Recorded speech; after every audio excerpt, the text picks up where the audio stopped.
कोयटा के नवाही इलाके अकबरिक में ऑपरेशन 10 दहशतगर्द हलाक। सीटीडी एहलकारों के पहुंचने पर दहशतगर्दों ने फायरिंग कर दी। दहशतगर्दों के कब्जे से भारी तादाद में असलहा और गोला बारूद बरामद। पुलिस के मुताबिक हलाक होने वाले दहशतगर्द सिक्योरिटी फोर्सेस पर हमलों और तखरीबी कार्रवाइयों में मुलविस थे।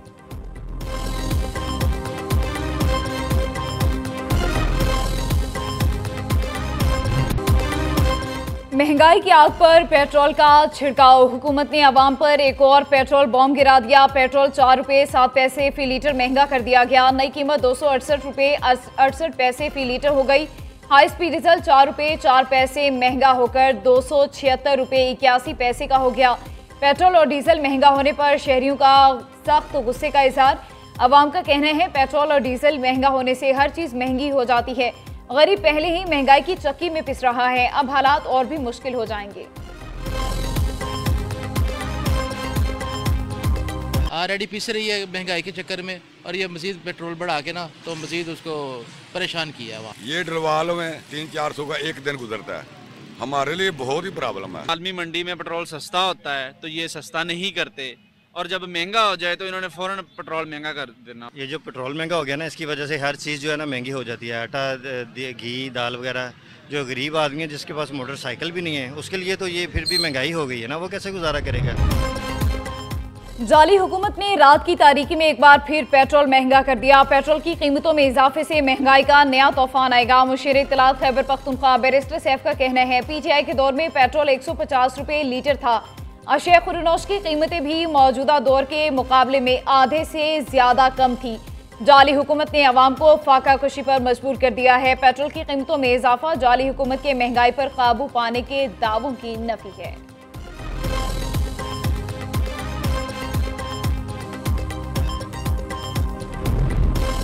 पेट्रोल और डीजल महंगा तो एलपीजी सस्ती कर दी गई। एलपीजी की कीमत में 6 रुपये 71 पैसे फी किलो कमी। नई कीमत 207 रुपये 47 पैसे मुकर्रर।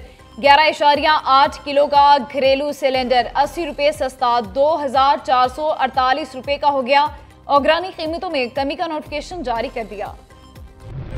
अमरीकी सदर ने हमास को फिर बड़ी धमकी लगा दी। कहते हैं अगर हमास ने अमन माहिदा कबूल ना किया तो उनके लिए बहुत मुश्किल होगी। इसराइल उनके साथ जो करेगा उसकी मुकम्मल हिमायत करेंगे। गाजा प्लान 3000 साल से जारी जंग खत्म करेगा। हमास को भी रजामंद होना पड़ेगा। उधर नेतन्याहू का कहना है कि हमास ने मनसूबा रद्द किया तो इसराइल अपना काम मुकम्मल करेगा। अमन मनसूबा जंग के खात्मे से मुतालिक इसराइल के असूलों से मुताबिकत रखता है। माहिदा यकीनी बनाएगा कि गजा इसराइल के लिए कभी खतरा नहीं बनेगा।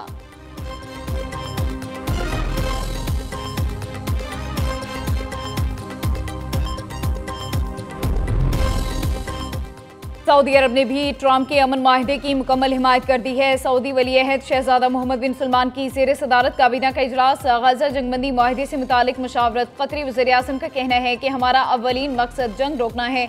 ट्रंप मंसूबे के कई नुकात वजाहत और मुज़ाकरात के मुतकाज़ी हैं। UN secretary general Antonio Guterres ने कहा कि गजा में फौरी जंगबंदी, बिला रुकावट इंसानी इमदाद की रसाई, तमाम यरगमालियों की गैर मशरूत रिहाई होनी चाहिए।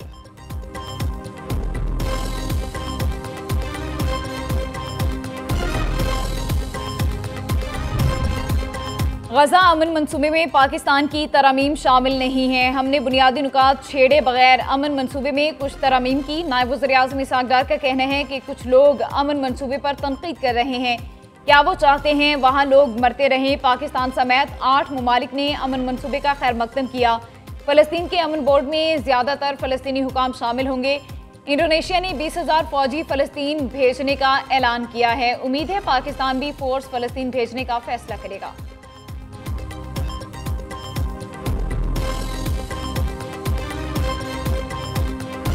पर इसराइली जारी सेहूनी फोर्सेस के हमलों में मजीद 30 फ़लस्तीनी शहीद हो गए। शोहदा में इमदाद के मुंतज़िर 15 अफराद भी शामिल हैं। अब तक 453 फ़लस्तीनी ग़ज़ाई किल्लत और भूख से जाम बहक हो गए। दूसरी तरफ इसराइल की जानिब से मगरबी किनारे में भी कार्रवाइयाँ जारी। सेहूनी फौज ने जासूसी के इल्ज़ाम में 2 बच्चों को हिरासत में ले लिया।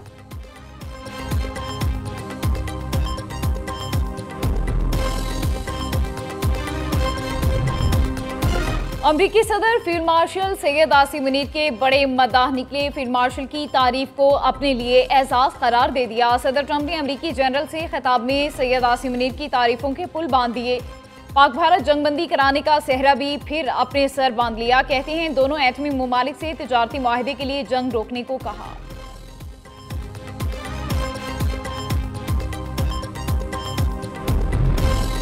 सऊदी वली अहद ने शहबाज शरीफ की दौरा पाकिस्तान की दावत कबूल कर ली है। वजारत खारिजा के हुकाम के मुताबिक वज़ीर आज़म की दावत पर शहजादा मोहम्मद बिन सलमान 31 दिसंबर से पहले पाकिस्तान का दौरा करेंगे।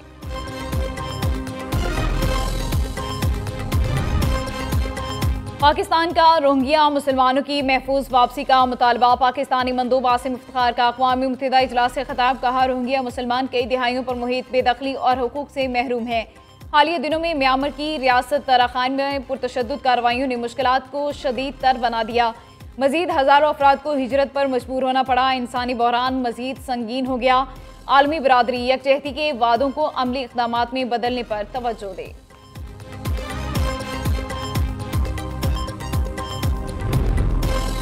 वफाकी हुकूमत का पीपल्स पार्टी से राब्ता मुलाकात की दावत दे दी है। ज़राए के मुताबिक पीपल्स पार्टी का वफ्द इसहाक डार से आज मुलाकात करेगा। पीपल्स पार्टी और हुकूमत के माबैन ज़ेरे इल्तवा मामलात पर बातचीत होगी। पीपल्स पार्टी नायब वज़ीर आज़म को तहफ़्फ़ुज़ात शिकायत से भी आगाह करेगी।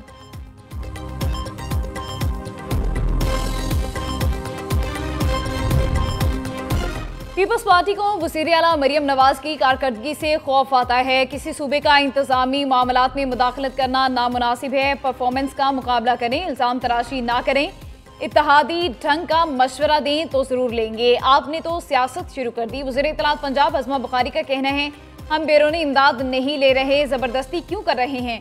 ज़रूरी नहीं कि सैलाब मुतासरीन BISP में रजिस्टर्ड हों।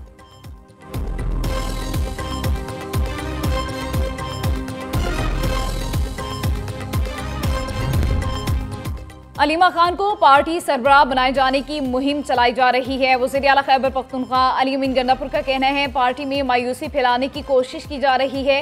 बानी PTI को मुलाकात में बताया, आपकी रिहाई के लिए इक़दामात की बजाय इख्तलाफात को बढ़ावा देने के लिए काम हो रहा है। व्लॉगर्स इख्तलाफात को बढ़ा रहे हैं। अलीमा खान व्लॉगर्स को रोकने की बजाय उनका साथ दे रही हैं। पार्टी में ग्रुप बंदियाँ की जा रही हैं। अपने मुफादात हासिल किए जा रहे हैं। जो हकीकत थी वो बानी PTI को बयान कर दी।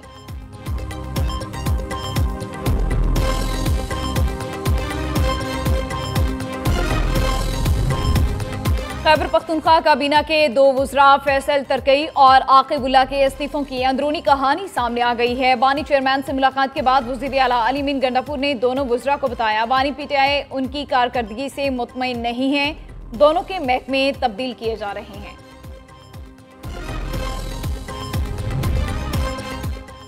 फिलिपाइन में 6.9 शिद्दत के ज़लज़ले ने तबाही मचा दी। 60 से ज़ायद अफराद हलाक, 150 से ज़ायद जख्मी हुए।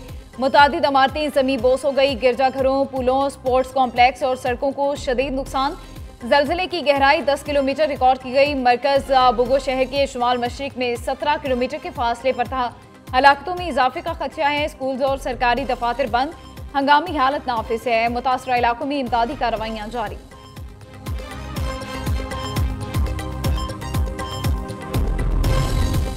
कराची के इलाके मलीर में ज़लज़ले के झटके। ज़लज़ला सुबह 9:34 पर रिकॉर्ड किया गया। ज़लज़ले की शिद्दत 3.2 रही। गहराई 10 किलोमीटर थी। मरकज़ मलीर से 7 किलोमीटर शुमाल मगरिब में था। पाकिस्तान ने $500 मिलियन यूरो बॉन्ड की बरवक्त अदायगी कर दी है। 2015 में जारी करदा 10 साला यूरो बॉन्ड 30 सितंबर 2025 को मेच्योर हुआ। वज़ारत खजाना का कहना है, कर्जों की बरवक्त अदायगी पाकिस्तान के माली नज़्मो ज़ब्त का सबूत है। ज़र मुबादला के ज़खायर और लिक्विडिटी में बेहतरी आई है। माली साल 2025 में कर्ज बढ़ने की रफ्तार नुमाया तौर पर कम रही।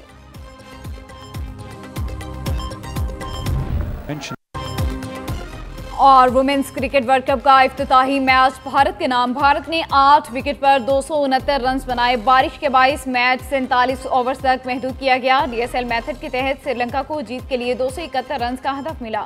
लंकन टीम 211 रन बना सकी।